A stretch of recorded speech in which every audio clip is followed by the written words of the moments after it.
Pakitago na lamang sana ako sa pangalang Amanda. Hindi na ako masyadong magbibigay ng iba pang impormasyon tungkol sa akin dahil medyo may pagkamasela ng kwentong ibabahagi ko sa inyo. Nahihiya kasi akong magpakilala dahil alam ko na sa dulo ng sulat kong ito ay marami ang huhusga sa akin. Ikas na sa akin ang pagiging curious sa lahat ng bagay. Yung tipong hindi ako titigil sa pagtatanong o minsan pa nga ay ako na mismo ang gumagawa ng paraan para lang masagot ang mga katanungan sa isipan ko. May pagka mapusok at pasaway rin ako. Naalala ko pa nga, elementary pa lamang ako dati pero nakakapanood na ako ng mga malalaswang mga videos. Sobrang curious ako kung ano ang pakiramdam ng sex. Kung ano ang naidudulot nito at kung bakit parang normal na lamang siyang ginagawa ng mga tao. Gusto ko siyang maranasan pero hindi ko lang alam kung papaano. Noong nakatungtong na ako ng high school ay mas lalong lumaki ang mundong kinagalawan ko. Ang dami ko nang nararanasan na dati ay nasa isip ko pa lamang. Nagsimula na ako sa pagka-cutting class para gumala. Naranasan ko na ring makatikim ng alak at umuwi sa bahay ng lasing. Kaya ko nagagawa ang mga bagay na yon ay dahil ulila na kami sa magulang ng ate Aileen ko. Busy din naman ang ate ko sa pagtatrabaho bilang waitress sa isang bar, kaya talagang walang magbabantay sa akin. At dahil sa paglawak ng mundong ginagalawan ko, sa mga taong nakakasalamuha ko ay mas lalong tumindi ang pagiging mapusok ko, lalo na nga pagdating sa pakikipagtalik.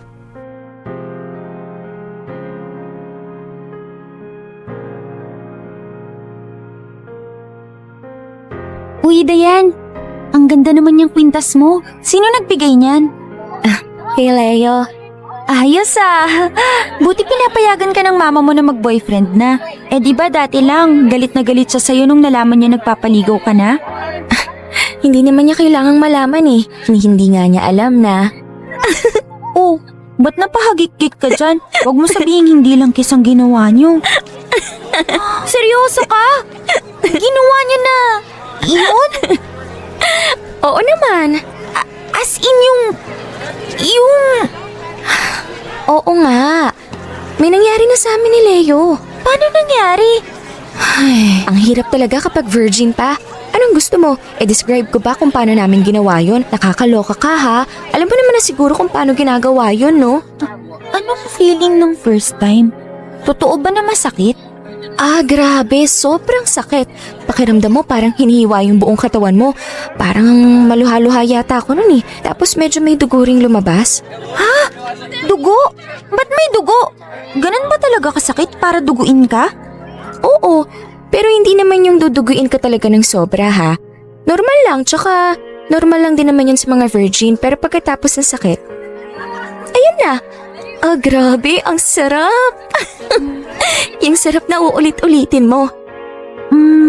Paano masarap? Basta masarap. Iba yung feeling niya eh, parang,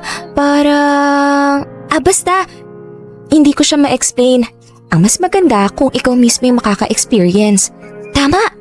Dapat mo na talagang ma-experience kasi sinasabi ko sa'yo, Amanda, saglit lang yung sakit pero yung sarap, siguradong hahanap-hanapin mo. Parang ang dali naman ang sinasabi mo. Sa inyo. Posible kasi may mga boyfriend kayo. Eh ako, kumusta naman? Sus, pwede mo naman kahit hindi boyfriend eh. Basta kung ako sa'yo, subukan mo na hindi ka magsisisi. Talaga? Kakasabi mo lang na masakit eh. Tapos sasabihin mo sa akin hindi ako magsisisi. Ganun talaga. Sakit muna bago sarap. At saka, kapag naka-experience ka na, mas magiging matured ka ng tingnan. Kasi syempre, marami ka ng alam. Tsaka, ano pa bang hinihintay mo? Mga dalaga na tayo, no? At normal lang na sa panahon natin ngayon. Huwag mo sabihin hinihintay mo pa yung kasal bago ka magpaano. Ang baduy mo, ha? Uy, hindi ah. Kaya nga subukan mo na. Maganda ka naman. Sexy. Ang daming nagkakagusto sa'yo. Mamimili ka na lang. Sino? Parang wala naman. Ano ka ba? Ang dami-dami kaya nagkakagusto sa'yo sa school. Si Eman. Yun. Gwapo naman yun ah. Ayoko dun.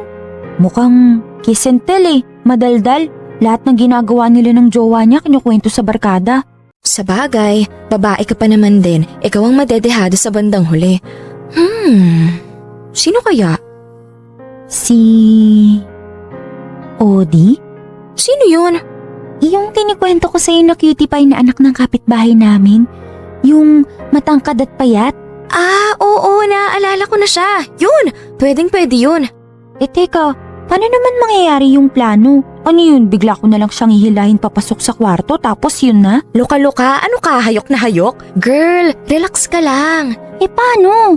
Magpa-cute ka muna. Magpaganda ka, magsuot ka ng sexy. Akitin mo, ganun. Sige, susubukan ko yan. Basta, siguraduhin mo lang na may alam yung Odi na yan. Baka mamaya wala rin palang alam. Boring yun, no? Dapat yung biyasa para hindi mo talaga makakalimutan yung first time mo. Yung bawat galaw matatawag mo lahat ng santo sa sarap. Gusto ko yan! Naku, sinasabi ko talaga sa'yo, Amanda. Hindi ka magsisisi. Promise, kapag naranasan mo to, panigurado nga hanap-hanapin mo.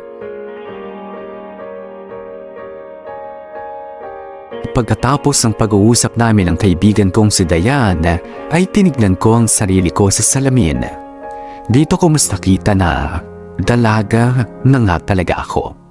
Hindi naman sa nagbubuhat ako ng sarili kong bangko pero totoo naman ang sinasabi niya. Sexy at maganda ako. Magsuot lamang ako ng sexy at magpa-cute sa lalaking type ko ay alam kong madali ko silang makukuha. Noong mga panahon kasing yun ay medyo nahihiya pa akong gumawa ng first move. Hindi nga ako nagbo-boyfriend kasi ayoko ng relasyon. Ayokong ikinukulong at kinukontrol ako. Naranasan ko naman ang makipag-momol o yung make-out lang. Pero sa tuwing mapupunta na kami sa mas mainit at mapusok na eksena ay bigla kong pinipigilan. Nakakatawa dahil aminado ako na curious nga ako sa sex pero takot at kinakabahan naman akong gawin yun. Pero ng araw na yun ay nakapagdesisyon na nga ako. Gagawin ko lang isang bagay na matagal ko lang gustong maranasan. At si Odi ang gusto kong makauna sa akin. Maganda kasi ang katawan ni Odi. Hindi masyadong mamaso ang katawan niya. Matangkad at gwapo. Alam kong crush niya ako dahil ilang beses ko na siyang napapansin na nagpapapansin niya sa akin. Kaya sigurado ako na isang pa-cute lang at konting lambing ko lang ay mahuhulog din siya sa patibong ko. Yan, maganda at sexy na akong tingnan. Buti na lang talaga binili ko to sa Divisoria. Kapapakinabangan ko rin pala ngayon. Dagdagan ko yung lipstick ko. Hindi ganun kapulay. Ayan, mas maganda. Ngayon ang araw ng binyag mo, Amanda. Galingan mo, ha? May tumatawag. Sino kaya to? Ay, si ate pala. Hello, ate? Bunso, dumating na ba dyan si Odi? Hindi pa, te. Huwag mong kalimutan yung Tupperware nila sa atin ha. Tapos buksan mo yung ref. May nakatabing longganisa doon. Yung nakabalot sa dyaryo. Tapos ibigay mo kay Odi pagdating niya ha. Sige po, ate. Tapos wag mo na pala akong hintayin. Double shift kasi ako dito sa restaurant. Magluto ka na lang dyan ng gusto mo. At bago ka matulog, i-check mo lahat ng bintana at pinto ha. May dala naman akong susi kaya isarado mo nang mabuti. Opo. O siya, tapos na yung break time ko. Mag-iingat ka dyan. Sige, bye-bye. Bye. Double shift si ate. Ibig sabihin, mamayang 11:00 pa yun matatapos. At mas lalong ibig sabihin na umaayon sa akin ang panahon. Paniguradong si Odi na yan. Ayan, okay na ang itsura ko. Nandyan na! Hi. Amanda, ikaw pala nandito. Si Ate Eileen. Nasa trabaho siya, pero binili na niya sa akin yung Tupperware. Pasok ka muna, hahanapin ko muna kasi. Sige, salamat. Tara sa kusina. Anong itsura nga ulit nun? Si ate kasi hindi man lang ni-ready, kaya maghahalongkat pa ako dito sa mga cabinet namin. 2 malalaki lang yun. Yung kulay yellow yung mga takip. Parehas lang sila ng itsura. Ah, sige. Upo ka muna dyan. Hahanapin ko lang. Nasaan kaya yung... ayun! Ay, ang taas. O di okay lang. Paabot naman, hindi ko kasi abot eh. Sige, walang problema. Kuha ko na, salamat. Ay nako, kami nga dapat na magpasalamat eh. Kasi parati na lang kaming hindi nakakalimutan ng mama mo na bigyan ng pagkain. Di bale, babawi kami ni ate sa susunod. Ako ang magluluto. Talaga? Marunong ka magluto? Oo naman. Swerte naman pala ng boyfriend mo. Hindi ka lang maganda, magaling ka pa magluto. Wala akong boyfriend, no? Sa ganda mong yan, wala kang boyfriend? Parang hindi naman ako naniniwala. Wala nga. Ay, oo nga pala. Yung longganisa na order ng mama mo. Teka, kunin ko lang sa ref ha. Ito, masarap yan. Natikman ko na yan eh. Mataba. Siksik sa laman. Para sa akin, yan na yung pinakamasarap na longganisang natikman ko. Maliban na lang kung may iba ka pang gustong ipatikim sa akin. Meron nga ba? Meron. Gusto mo matikman? Pwede ba? Pwede.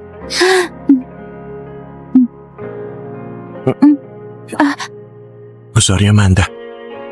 Okay lang. Gusto ko to. Seryoso ka, okay lang? Baka dumating si Ate Aileen. Di, mamaya pa siyang gabi. Solong-solo natin ang buong bahay. Sige pa. Odi. Sige pa. Kwarto mo? Sige.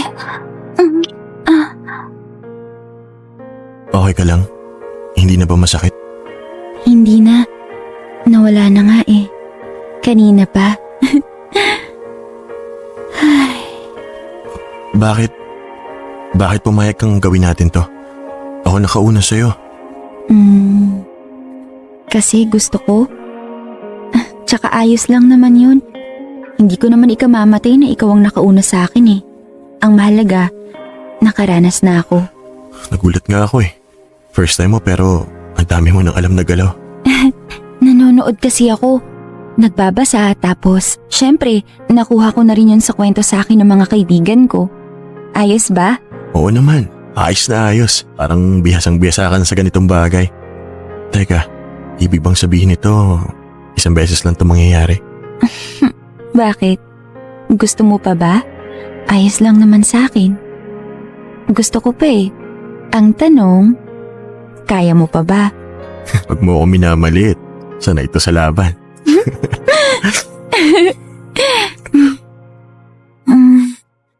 Sagutin ko lang po. Hello, ate? Bakit?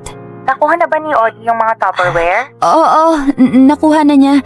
Pati yung longganisa. Meron nga rin siyang dali. Pinatikim niya sa akin. Ang sarap. Talaga? Tinirahan mo ba ako? Hindi eh. Sobrang sarap kasi. Ano ba nangyayari sa'yo? Okay ka lang ba? Bakit parang hirap kang magsalita? Masakit yung tiyan ko. Sige na te, magbabanyo lang ako. Sige. Mag-iingat ka dyan, ha? Sige, bye. Talaga, sobrang sarap. Ba't ka tumigil? Huwag kang titigil.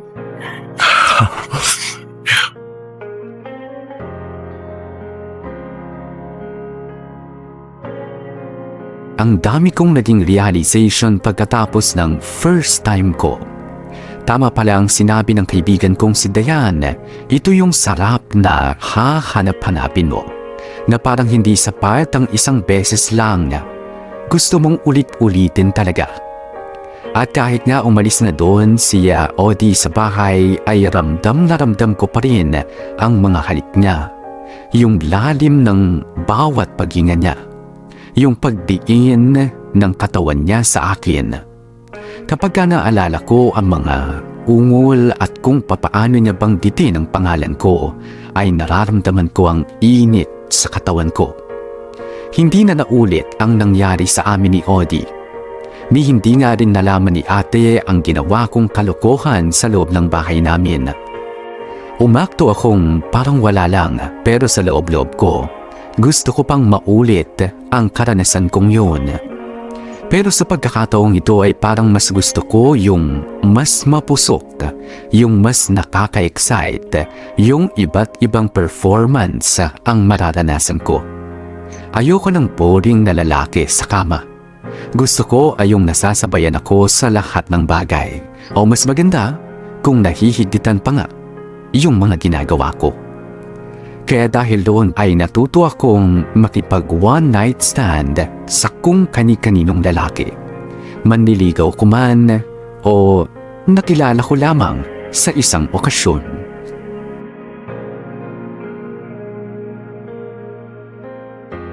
Ang tagal ng babae. Sabi ng Nove. Hello, babae. Nasaan ka na ba? Yun na nga, hindi na ako makakahabol. Bakit? Anong nangyari sa'yo? LDM, ma'am. Nakaiyak ako kagabi. Ba't hindi mo agad sinabi sa akin? Di sana hindi na ako tumuloy dito. Ano to, iinom ako mag-isa? Maraming tao dyan, maraming boylet.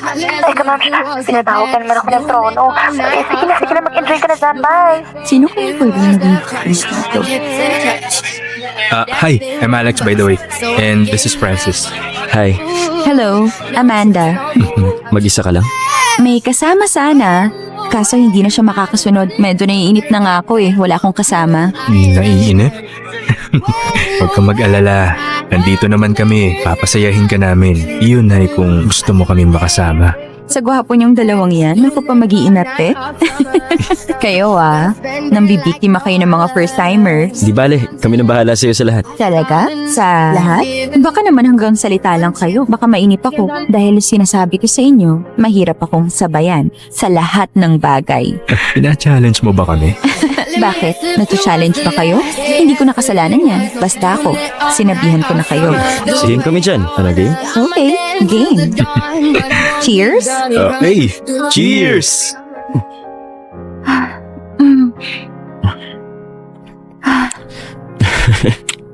Ano, nag-enjoy ka ba? Oo naman. Sobra. Hindi ko inakala nakakayanin ko yung alam mo na, mga galaw mo. Ang galing mo pala. Pala?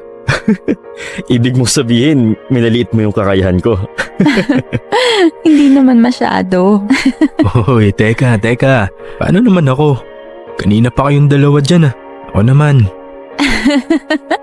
Uy, naiinggit siya. Kanina pa kaya ako sa'yo? Ayaw mo mag-share? Nakaka-addict ka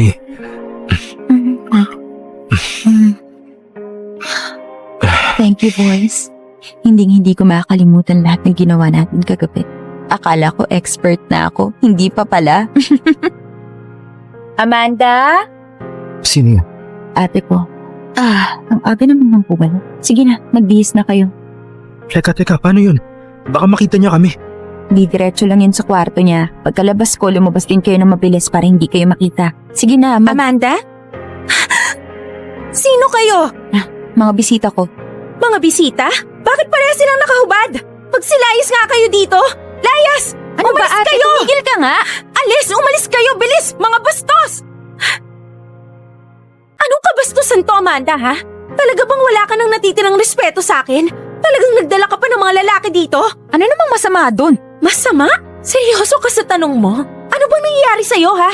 Bakit mo ba to ginagawa? At anong mali sa ginagawa ko? Buti nga dito sa bahay Huwag mo nga akong pakialaman. Hindi pwede yung sinasabi mo dahil kapatid kita. Simula ngayon, ha? Ayokong makikita kang may kasamang lalaki. Sa labas man yan o dito sa loob ng bahay. Mahiya ka nga. Kababae mong tao ang baboy ng ginagawa mo. Alam mo kung bakit ka nagkakaganyan? Kasi naiinggit ka lang. Palibhasa kasi. Hanggang ngayon, para kang halaman na natutuyot na dahil hindi man lang nadidiligan. Bastos ka! O bakit? Totoo naman, di ba? Ang boring kasi ng buhay mo. Kaya yung buhay kong pinapakialaman mo. Gagawin ko kung ano ang gusto ko dahil uulitin ko. Buhay ko to. Ako lang ang nakakaintindi sa sarili ko. Sige, Amanda, mamili ka. Ititigil mo yung kahalayang ginagawa mo, magpapakatino ka o lalayas ka dito sa bahay. Yan ang panakot mo sa akin? Di aalis. Wala namang problema doon. Mas mabuti pa nga yun para wala nang kontrabida sa buhay ko. habang patanda ako ng patanda ay mas lalo akong naging hayok sa pakikipagtalik. Hindi ako mapalagay kapag wala akong kasex sa isang linggo. At kapag meron naman kung saan kami abutan ay doon na talaga naming gagawin. Naranasan ko na sa loob ng public CR, sa sinehan, sa loob mismo ng bus at sa van. Nakakakaba sa una dahil baka mahuli ng wala sa oras. Kapag nakahanap na ng paraan ay nakaka-excite rin pala. Pero aaminin ko na kahit naging masyado na akong naging mapusok ay may mga gusto pa akong maranasan. Kapag wala talaga ay gumagawa na lamang ako ng paraan para makaraos lamang ako. Na alam ko namang naiintindihan na ng iba sa mga nakikinig ang ibig kong sabihin. Pero syempre, iba pa rin kapag may lalaki talaga akong kasama. Kapag kasi hindi ako nakakatikim ay nagiging irritable ako. Hindi ako mapalagay kaya gagawa ako ng paraan para lang maibsan ang init ng katawan na aking nararamdaman. Tinutuo ko ang sinabi ko kay Ate Eileen na aalis ako sa bahay at tumuloy ako sa inuupahan ng kaibigan kong si Dayan. Ginawa ko yon para maging malaya ako sa mga ginagawa ko sa buhay ko. Walang kontrabida at walang huhusga sa akin. Ayoko na maya't maya ay may magsisermon sa akin at pangungunahan ako sa mga desisyon ko sa buhay. Nang makaalis na nga ako sa poder ng ate ko, ay mas naramdaman kong mas malaya na ako. At dahil sa hindi rin naman ako nakatungtong ng college, ay puro paraket-paraket lamang ang ginagawa ko. Ganoon pa rin ang ginagawa ko kung kani-kaninong lalaki ako nakikipag-sex. Kapag hindi ako nasarapan ay hindi ko na tinatawagan ulit. Pero kapag nagustuhan ko ay tatawagan ko siya para makaulit. Hanggang sa naisipan kong pumasok bilang escort girl para kumita ng mas malaking pera. Total naman ay mahilig ako. Bakit hindi ko na lamang pagkakitaan din, hindi ba? Nasasarapan na nga ako, kumikita pa ako ng pera. Ayan, okay na. Sarap talaga. Parang ikaw. Paano mo naman nasabi? Hindi mo pa naman ako natitikman. Hindi pa ba halata? Sa ganda mong yan, marami ang naiinggit sa akin ngayon. Parang hindi naman. Oo, kaya tingnan mo yung mga lalaki sa ibang table. Oh. Lalo na yung nandun sa dulo. Oh, panay ang tingin dito. Parang naghihintay lang yata ng pagkakataon na masolo ka nila. Well, sorry lang sila. Akin ka na ngayon.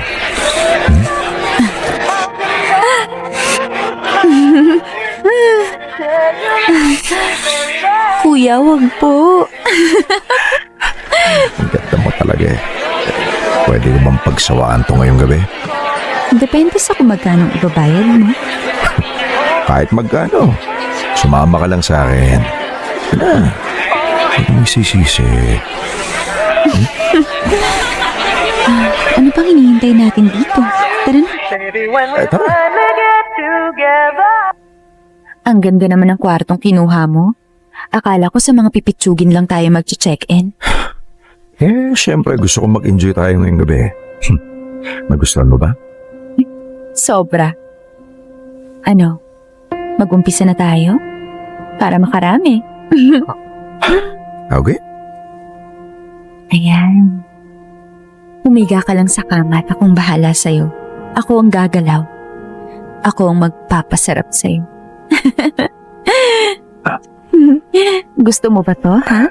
Ayan. Ganyan nga. Ito.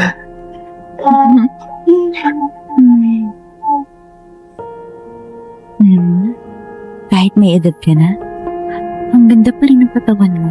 Nakakasabi, kakagana.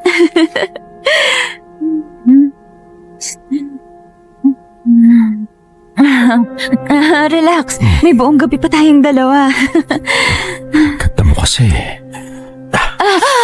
Ako naman ang taya ngayon. Sandali lang, parang nahihirapan ako sa posisyon. Huwag ka maingay. Akong bahala sa'yo. Aray, nasasaktan na ako. Yung kamay ko masyadong naiipit. Teka, sandali lang, ano ba? Ano ba? Huwag kang mag-inarte. Binayaran kita, di ba? Kaya ako ang dapat masusunod dito. Diyan ka lang. May kukunin lang ako sa bag ko, ha? Anong gagawin mo dyan sa tali? Itatali ko kamay mo. Para saan? Hindi naman ako aalis. Mas gusto ko kasi yung babaeng nakatali. Akin na kamay mo, ha? Akin na. Aray, masyadong mahigpit. Hindi naman to kailangan eh. Akong bahala sa'yo. Wala kang gagawin, ako ang gagalaw. Hindi. Akong bahala sa'yo.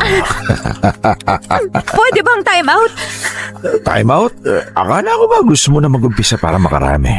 Baka gusto mo munang,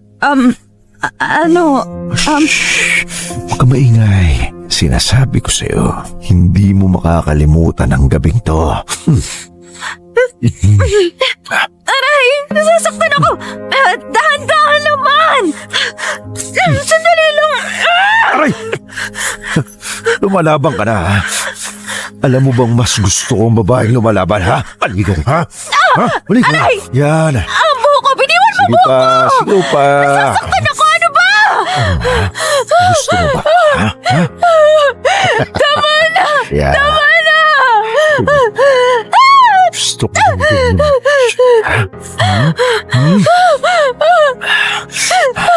Gusto ko kasi yung sumisigaw eh. Yung maingay. Mas sasarap. Ano, game? Ha? Anong gagawin mo? Anong gagawin mo dyan sa sinturon? Bakit mo hinubad yan? Sigaw mo pa. Parang awa mo na. Tama na. Itigil mo na to. Ayoko na. Tama na. Awa ko sa akin. Tama na. Pagkatapos ng gabing yun ay nagkaroon ako ng mga ilang pasa sa katawan ko dahil sa mga paghahampas na ginawa sa akin ng customer ko. Halos hindi ako makabangon sa kama sa sakit ng katawan at wala rin akong ibang nagawa kundi ang umiyak na lang.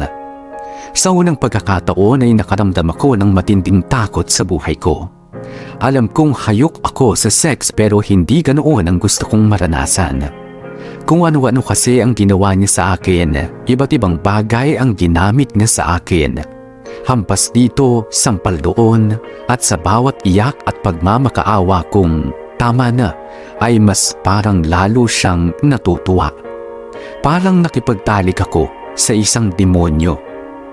Daring-dari ako sa sarili ko at hindi ko alam kung nasasabi ko bang na-rape ako dahil sa totoo lang ay pumayag akong sumama sa kanya. Trabaho ko ang makapagbigay ng aliw sa mga lalaki. Natatakot ako na baka hindi ako ang kampihan, na baka imbes na mabigyan ako ng hustisya ay mas lalo pa akong mahusgahan. Sa tuwing naalala ko ang pangyayaring yun ay nakakaramdam pa rin ako ng takot.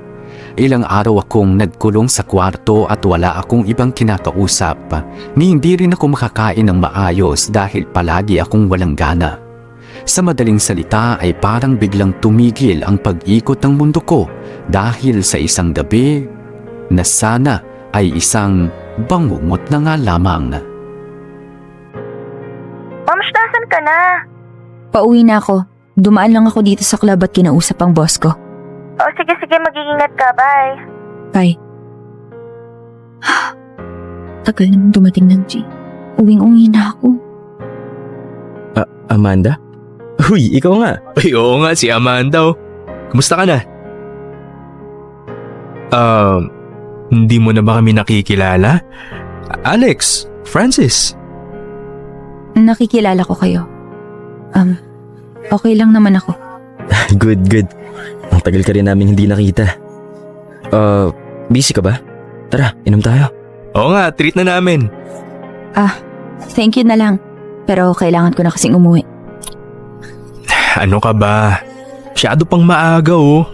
Tara na, minom muna tayo. Tapos, alam mo na yung susunod. Ano ba? Sorry. Hindi lang maganda yung araw ko ngayon. Oh, mas may rason pa para mag-inom tayong 3. Tara na. Kung gusto mo, ulitin natin yung ginawa natin dati. 3 ulit tayo. Nasarapan ka naman doon, di ba? Pwede kami ni Alex. Mas gagawin nating wild ngayon. Ayoko nga sabi. Ano ba? Bitiwan mo ko. Sus, nagpapapilit pa eh. Tara na, mag-e-enjoy ka panigurado tulad nung dati. Ika na. Ano ba? Sinabi naman bitawan niyo ako eh! Okay, fine. Hindi mo naman kailangan sumigaw. Okay ka lang ba? Basta ayoko sumama sa inyo. Umalis na nga kayo! Ano bang problema mo? Umalis na kayo! Gusto niyo ba tumawag pa ako ng pulis dito, ha? Ba't ka tatawag ng pulis? Inaano ka ba namin? Game na game ka naman dati. Anong arte yan? Pare, huwag mo nang sabayan. Kita mong nagbawala, no? Arte kasi. Pumayag nung una tapos ngayon pa-virgin kang umarte. Ano pang tinatayo-tayo niyo dyan? Umalis na nga kayo! Alis na! Aray! Layuan niyo Ano ba? ako! Wag niyo na akong kakausapin, ha? At lalapitan o hahawakan! Oo na, alis na kami. Di mo naman kailangan mahampas ng bag eh. Tara na nga. Wag na kayo magpapakita sa akin! Mga bastos! Uy, Mams, ayos ka lang? Ba't parang sasabog ka na sa inis? Wala. Okay lang ako. Sigurado ka? Oo. Parang, Kapag sinabi kong okay lang ako. okay. Sabi ko nga eh.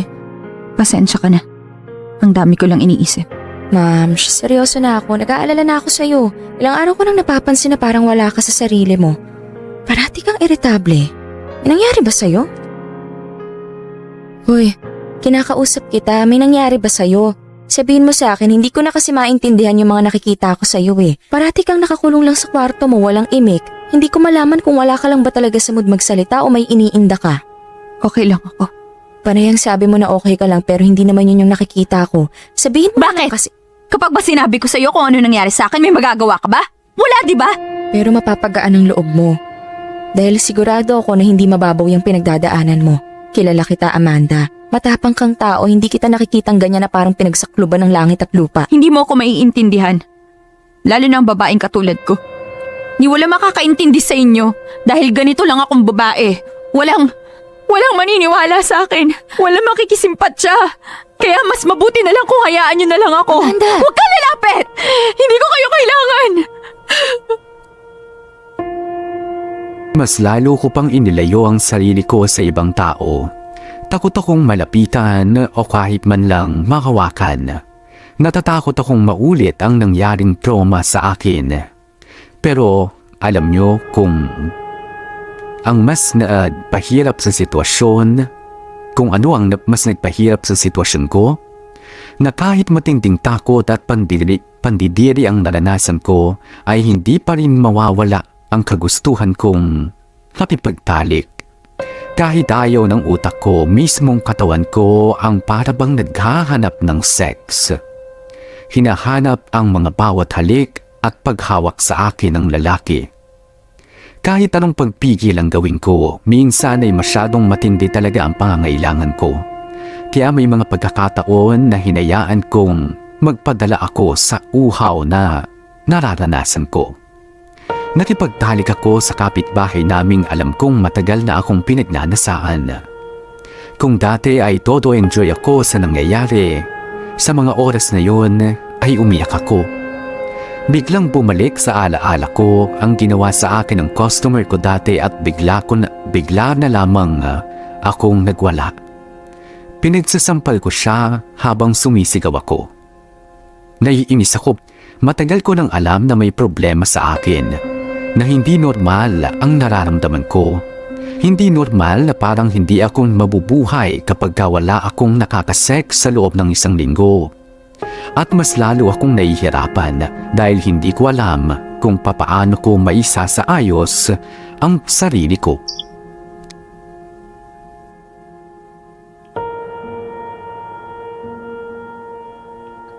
Hapon na pala.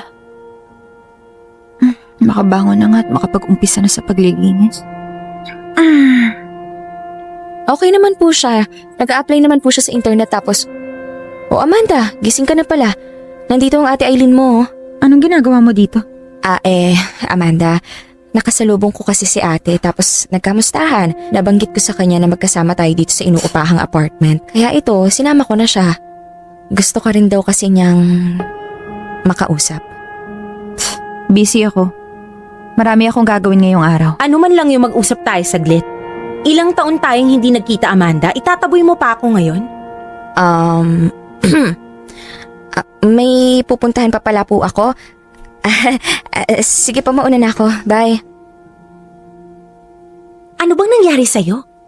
Matagal na kitang gustong makausap dahil gusto kong sa'yo mismo manggaling kung totoo ba yung sinabi sa akin ni Leia Ang alin? na escort girl ka raw. Na nagpapabayad ka kapalit ng... Totoo ba yon? Bakit mo pa tinatanong kung alam mo ng sagot? Talaga bang gusto mong sirain ang buhay mo? Wala ka na ba talagang matinong gagawin? Huwag mo akong pagsalitaan ng ganyan dahil hindi mo maiintindihan kung bakit ko ginawa yun. Kung bakit pinasok kong ganong klaseng mundo. Bakit nga ba? Dahil sa pera? Dahil umaasa ka na baka kapag ganun yung trabaho mo, gagaan ang buhay mo, yayaman ka. Amanda, nagkakamali ka? Ikaw mismo ang bumaba sa sarili mo. Hindi ka man lang ba nahiya ha? Kahit man lang dyan sa sarili mo? Uulitin ko, hindi mo ko maiintindihan. Kaya tumigil ka na lang dyan at umalis ka na. Yan ang mahirap sa'yo eh. Ang taas ng pride mo. Parati mong iniisip na kaya mong sarili mo. Na hindi mo kailangan ng tulong ng iba. Diyos ko naman! Nandito ako oh! Ba't hindi ka humingi sa akin ng tulong? Hindi mo ko kayang tulungan. Yan ang akala mo. Alam ko nahirap din ako sa buhay. Parating sakto lang ang pera ko. Pero kapatid kita. Kaya kahit mahirap, gagawa ako ng paraan para tulungan ka. Hindi mo nga ako kayang tulungan dahil hindi pera ang dahilan kung bakit ko ginawa ang lahat ng yon. Eh ano nga kasi? Sabihin mo sa akin para maintindihan ko. Para malaman ko kung bakit pilit mo sinisira yung buhay mo. Kapatid kita. Alam mo hindi kita kayang tiisin. Hindi mo naman kailangan gawin yun eh. Kailangan kong gawin yon. Kasi hindi ko na alam kung ano pa ang pwede kong gawin sa sarili ko. Total naman, ganong klase na akong babae. Kung sino-sinong lalaki nakakasex ko para lang mawala yung nararamdaman ng katawan ko. Wala eh. Araw-araw, naghahanap ako. Kaya yun, naisip ko, sige, pagkakitaan ko na. Nasasarapan na nga ako, nagkakapera pa. Anong ibig mong sabihin? Hindi kita maintindihan. Adik ako sa sex. Hindi ko alam kung kailan at paano. Pero dumating na lang ako sa puntong hindi ako mapakali kapag hindi ako nakakatikim ng lalaki. Nag-umpisa lang naman ako sa subok eh. Pero hindi ko alam na darating pala ako sa puntong hindi ko kayang kontrolin ng sarili ko. Bakit hindi mo sa akin sinabi? May magagawa ka ba kung sasabihin ko sa'yo? Wala naman eh. Dahil hindi mo nararanasan kung anong nararanasan ko. Hindi mo alam yung pakiramdam na kahit ang baba na ng tingin mo sa sarili mo, hindi mo mapigilan na hanapin yung halik, yung madiin, yung parang uhaw na tikman ka. Yung kahit anong pambabastos na ginagawa sa'yo, hindi mo magawang magreklamo kasi gusto mo. Kahit ayaw ng utak mo, yun ang hinahanap ng katawan mo. Diyos ko, alam mo yung pakiramdam na napagsamantalahan ka na. Binababoy ka na. Kahit gusto mo na magbago, umalis sa ganong buhay, hindi mo magawa kasi hindi maalis yung kate. Naghahanap pa rin ng sex ang katawan ko kahit ayoko na. Ate, diring-diri na ako sa sarili ko. Patawarin mo ako. Hindi ko alam na ganyan na pala yung nangyayari sa'yo. Ate, tulungan mo ako. Ayoko na ng ganitong buhay. Ayoko mawalan ako ng respeto sa sarili ko. Gustong-gusto ko na makawala sa kung ano meron ako. Kasi hindi ko na alam kung ano yung nangyayari sa akin. Ayoko na, ate. Ayoko na. Huwag kang mag-alala. Maghahanap ako ng pwedeng tumulong sa'yo. Aayusin natin to. Nandito lang ako. Hindi mo na kailangang harapin itong mag-isa. Dahil hindi kita iiwanan.